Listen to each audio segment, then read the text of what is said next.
आगे हम इमरान सर से भी, इस संस्था के इंचार्ज हैं, उनसे भी बात करेंगे। तो सर, आईना अब तक में आपका स्वागत है। सर आपका भी इस चैनल के माध्यम से जितने भी लोग देख रहे हैं, पूरे पंचायत हो या जिला स्तर पे, इसलिए कि ये प्रोग्राम को हम लोगों ने जिला स्तर पे कराया था, इसलिए जितने भी लोग इसको देख रहे हैं सबको हम अपने इस पूरे नेटिव डेवलपमेंट संघ के जानिब से सबका स्वागत करते हैं। तो सर, जैसे कि आप इस संस्था के इंचार्ज हैं, तो सर इस संस्था के बारे में आपका क्या विचार है? आप लोग इसमें है चीफ इंचार्ज हैं, तो इसका भी कुछ मकसद होगा कि आप क्या करना चाहते हैं समाज में, तो बताइए। जैसे कि अभी आपने ये सवाल हमारे इस नेटिव डेवलपमेंट संघ के डायरेक्टर माननीय श्री दीनानाथ जी से भी किया था, और हम सब तो इनके साथ जुड़े हैं। इन्होंने इसकी अगुवाई की और बहुत ही सराहनीय रहा। इसमें हम लोग देखते हैं, जो कि इन्होंने कहा भी, कि हमारे गांव की जो प्रतिभा होती है, बहुत ऐसे टैलेंट है जिनको अच्छा प्लेटफॉर्म नहीं मिलता है, उस सब को देखते हुए हम लोगों ने ये काम किया। इसमें भी बहुत सारे लोग अभी भी इसको नहीं समझ पा रहे थे, लेकिन प्रोग्राम होने के बाद लोगों को अच्छा लगा। बहुत सारे बाहर से भी लड़के इसमें भाग लिए थे, और उम्मीद है कि ये प्रोग्राम कंटिन्यू होता रहेगा और हम बच्चों की सेवा के लिए हम लोग हमेशा तत्पर रहेंगे। जी सर, उस दिन कंपटीशन प्रोग्राम में आपके द्वारा भी कविताएं कुछ कही गई थी, जो हमारे चैनल पे डाले थे, कुछ अच्छा रिस्पांस मिला है। तो सर आप फिर से कहते कि चैनल पे कुछ कविताएं कहते। जैसे कि हम लोग का जो इन एग्ज़ाम जो हुआ था, जो ऐसे राइटिंग कंपटीशन हुआ था, उसका जो हम लोग का जो शीर्षक था वो बेटी था। और जिस दिन प्राइज वितरण समारोह यानी 13 नवंबर 2022 को जो हुआ था, उस दिन प्राइज वितरण के बाद हम लोगों ने पोएम कंपटीशन भी रखा था, जिसका शीर्षक पिता था। तो अभी अभी हमारे इस संस्था के चीफ इवेंट कोऑर्डिनेटर की ज़बानी आप सब ने सुना।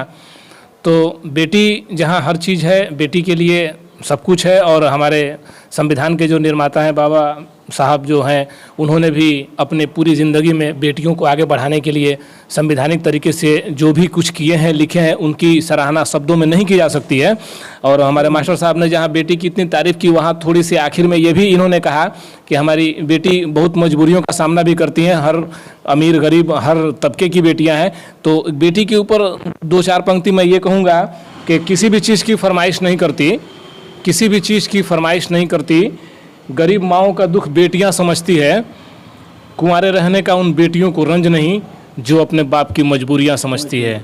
और एक ये था कि रिश्ते नहीं आते तो शिकायत नहीं करती, रिश्ते नहीं आते तो शिकायत नहीं करती। मजबूर की तस्वीर है मजबूर की बेटी, और बाज़ार में बढ़ने लगी सिंदूर की कीमत, मेहंदी को तरसती रही मजदूर की बेटी। इस तरह से भी हमारे समाज में बेटियां हैं। और उस तरह की बेटियों का जब शादी विवाह का समय आता है तो बाप को बहुत कुछ सहना पड़ता है। उस पर थोड़ा सा नज़र मैं डालूंगा, जो कि आपने सवाल भी किया था पिता के ऊपर। मैं पिता की तरफ आ रहा हूँ कि किस वास्ते उठाता था बेइज्जती का बोझ, किस वास्ते उठाता था बेइज्जती का बोझ, कोई हमें बताए क्या उसका पाप था।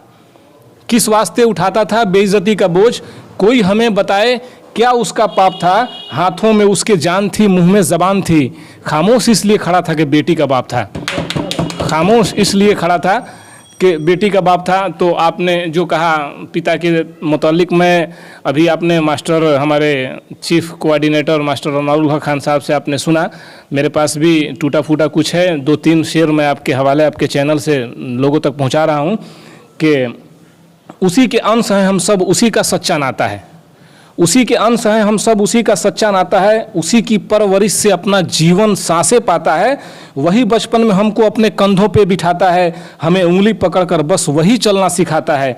तो हमारे वास्ते जो सब अपना दुख भूल जाता है, पिता कहते हैं हम जिसको वही अपना विधाता है, पिता कहते हैं हम जिसको वही अपना विधाता है। आगे है कि ये कैसी रोशनी जो उम्र भर तक झिलमिलाती है, ये कैसी रोशनी जो उम्र भर तक झिलमिलाती है। पिता की सीख तो अंतिम समय भी काम आती है, पिता वह शय है जिससे हर मुसीबत हार जाती है। सभी रिश्ते हैं मतलब कि पिता ही असल साथी है, तो वही है धन्य जो चरणों में इनके शीश झुकाता है। पिता कहते हैं हम जिसको वही अपना विधाता है। और आगे है कि इन्हीं पग चिन्हों पे चलकर सफ़र आसान हो जाए। सर ध्यान देंगे कि इन्हीं पग चिन्हों पे चलकर सफ़र आसान हो जाए, जमाना और दुनिया में एक पहचान हो जाए। पिता क्या है जिसको इतना थोड़ा ज्ञान हो जाए, फिर उस इंसान की भी ज़िंदगी वरदान हो जाए। तो हमारी ज़िंदगी का हर पल जो फूलों से सजाता है, पिता कहते हैं हम जिसको, वही अपना विधाता है। और अंत में मैं यही कहना चाहूँगा कि पिता बन जाओगे, उनके सुख दुख जान जाओगे। पिता बन जाओगे, उनके दुख सुख जान जाओगे। पिता के दर्द को, पीड़ा को तुम पहचान जाओगे।